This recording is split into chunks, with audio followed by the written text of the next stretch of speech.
everyone, in this video I'm going to show you how to link Pinterest from Facebook. So if you want to link your Pinterest account from Facebook, here's how you can get it done. First thing you have to do is open up your Pinterest account. Once you open your Pinterest account, then tap on your profile icon. Then from there, tap on this arrow up button. Then tap on this option which is copy link. You can see copied. Then you go to your Facebook account, tap on Facebook, then you tap on your profile icon.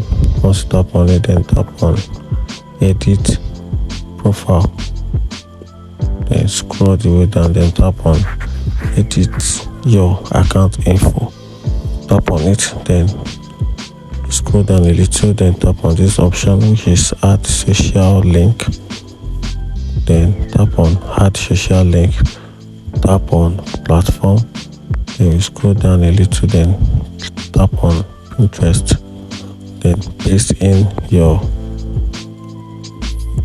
link. Once you're done, tap on done, then tap on save.